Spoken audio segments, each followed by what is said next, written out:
All right, for your Algebra Module 4 practice test, I'm going to go through the answers with you so you guys can have a better study guide for getting ready for your test. So number 1 says you ride your bike to the park, sit and read for a little while, and then ride your bike back home. It takes less time to ride from the park to your house than it took from your house to the park. So it took you basically a quicker time to get home than it did to get to the park. Draw a sketch of the graph that shows the possible distance traveled over time. Okay, first of all, let's start by labeling your axes. So time is always going to be your independent variable, and in this case it says distance over time, so that's how far away from your house you are. So if you start at your house and you ride your bike to the park, you're getting further away all the time. Then let's say you get to the park, you sit, you read for a while, probably longer amount of time than it took you to get to the park. That's why from this interval from here to here, it's less than it is once you get to the park and become constant, because again, we're talking about distance, so you're not any further away from home when you're at the park for this amount of time. And then it says your trip home took less time. So I'm going to make a steeper line. It's not completely vertical, but I made it steeper because it took us less time to get home as it did when we drove to the park, or rode to the park. So then it says be sure to label each section. What they mean by that is this is increasing slowly.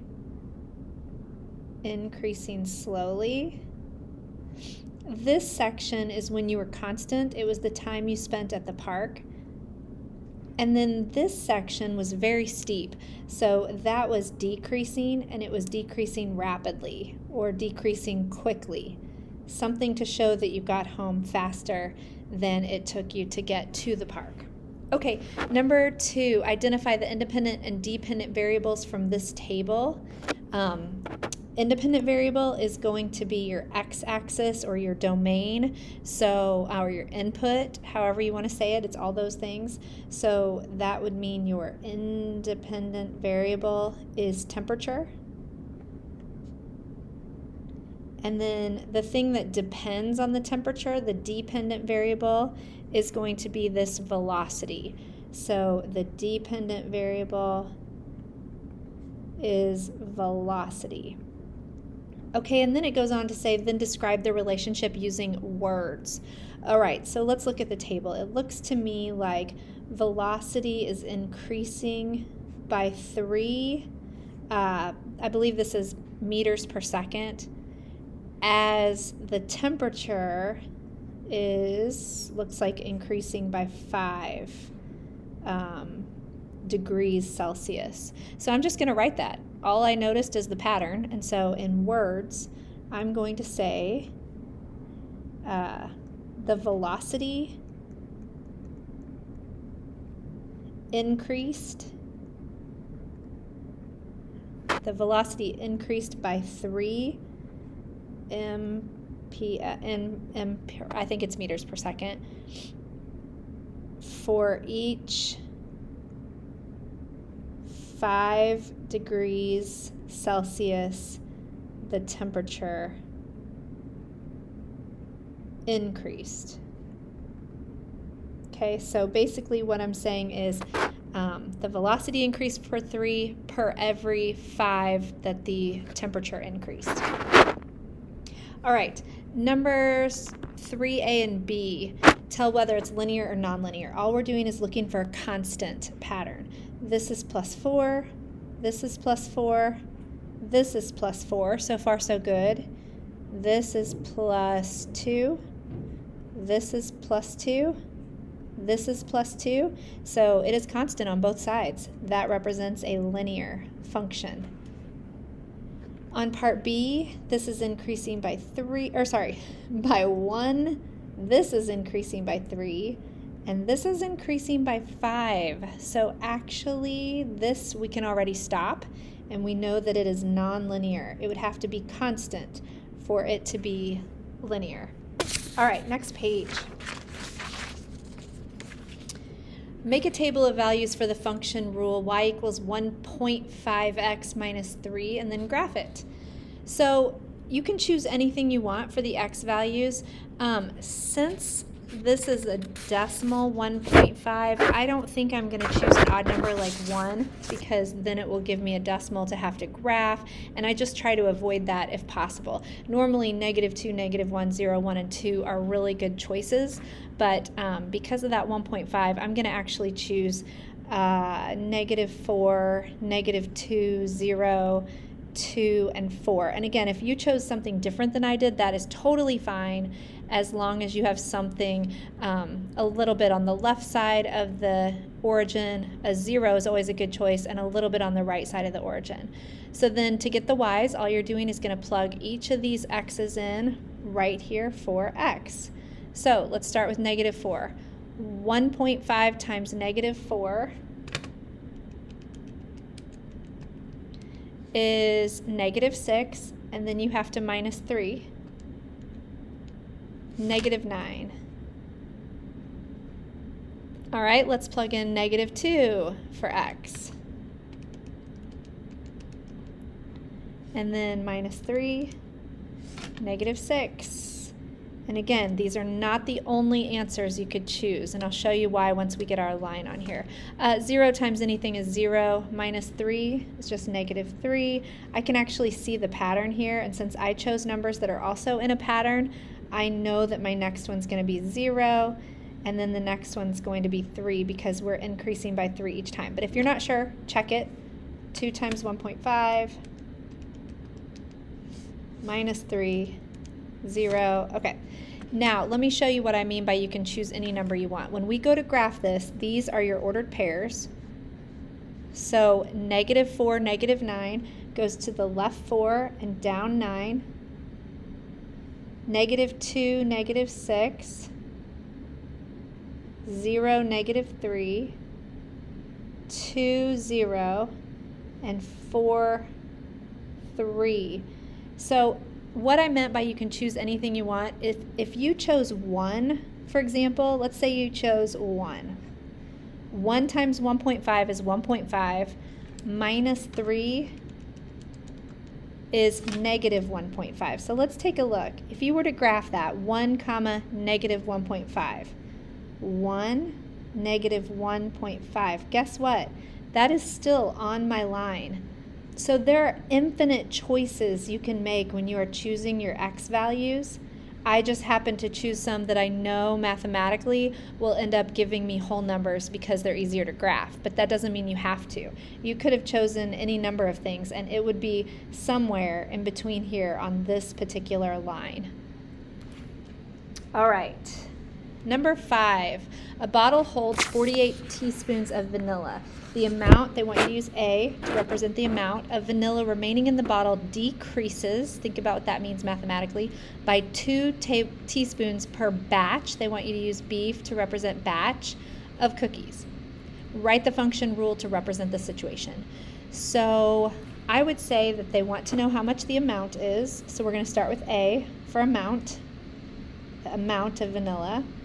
And if it starts with 48 in the bottle, and it's decreasing by 2 teaspoons per batch, then it would look like this. The amount total equals 48 to start with, decreasing by 2 times each batch. All right, now that we have that equation, you can plug anything in for B to find out how much the amount is we have left. For example, in this problem, it says how much vanilla remains after 12 B batches.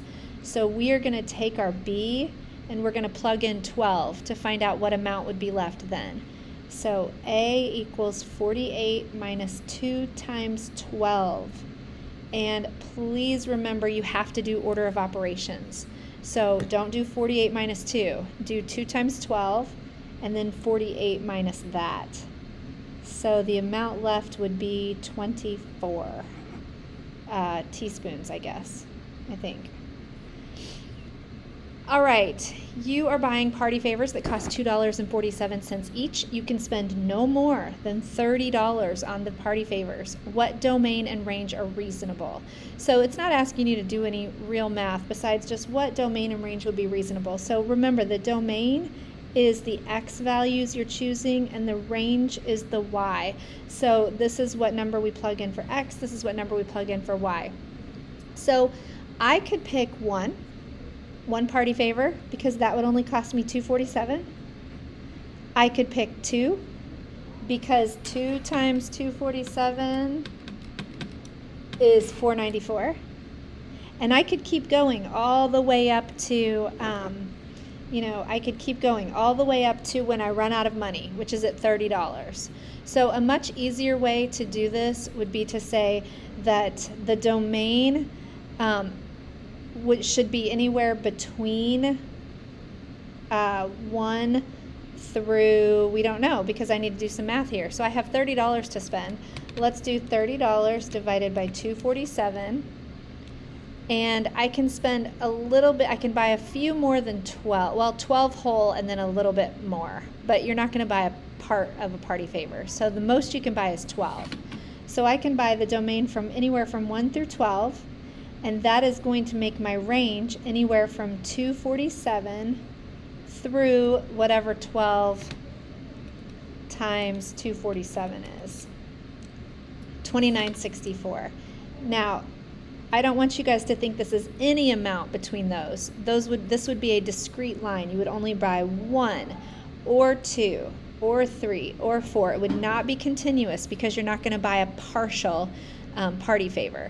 So probably a better idea for this problem would have been to list them all with commas in between $2.47, $4.94, whatever 3 is, whatever 4, 5, 6, 7, 8, 9, 10, 11, and we know that 12 is $29.64. So this works for this particular problem, as long as that makes sense to you, that you are not actually finding any amount between. You're just finding those specific numbers that are multiples of $2.47. All right, number 7, identify the domain and range. Use a mapping diagram. That is those bubbles. So let's go ahead and draw the bubbles. And then the domain down here, range, and decide if it's a function or not.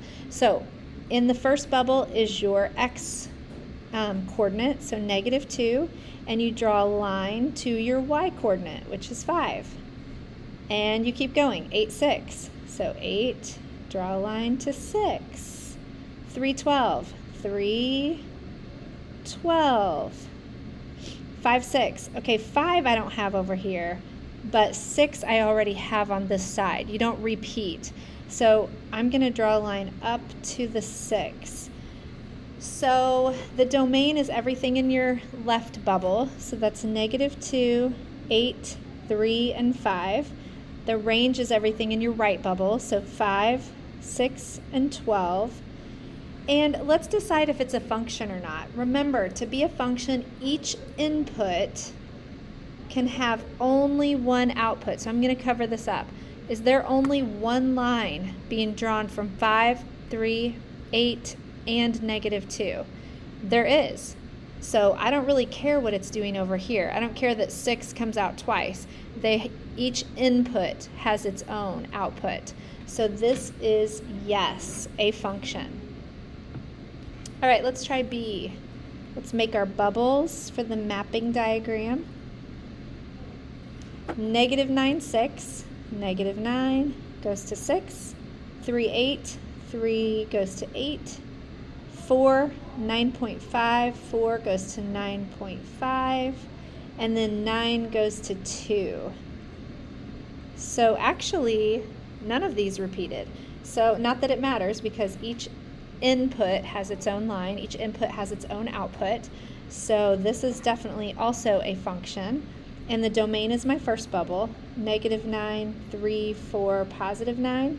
And the range is the other bubble. So 6, 8, 9.5, and 2. All right, let's look at the last page. The last page is find the range of the function f of x equals -2x minus 3 for the domain, all of this. So I think the easiest thing for us to do in this situation is just to set up a table, just an x and y table, and it tells us what the domain is. So it's telling you what to pick for the x's. So it wants -4, -2, 0, 1.5, and 4. And then it wants to know what are my y's, which is what the range is. What are the y values?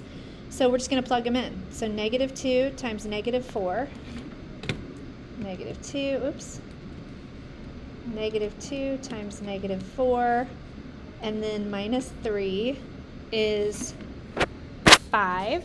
So you're just going to write that one down here. -2 times -2 is +4, -3 is 1. 0 times anything is 0, -3 is -3. -2 times 1.5 is -3, -3 makes it -6. And then 4 times -2 is -8, -3 more is -11. So this is my range. They gave me the domain for that function. All right, number 9, tell whether the relationship would be continuous or discrete. So the price of turkey sells for $6.89 per pound. So let's think about that. Can you buy a pound and an ounce? Or are turkeys only 1 pound or 2 pounds or 3 pounds? So I hope you know that turkeys are any amount of weight. They could be 5 pounds and 6 ounces. So it is going to be a continuous graph because it could be anywhere in between each pound. All right, B, the profit you make when you're selling flowers for $1.50 each. You're not going to sell a part of a flower, even though I guess you could. Nobody really does that. So it needs to be realistic. So each flower is $1.50. So you're only going to sell 1 flower, or 2, or 3. So you're only going to make $1.50, or $3, or $4.50. So this is going to be discrete. All right, number 10. If f is 4, that means it wants you to fill in the function of x as 4. So in this function, f of x equals 7x plus 3. All it wants you to do is take that x and plug in a 4 for it.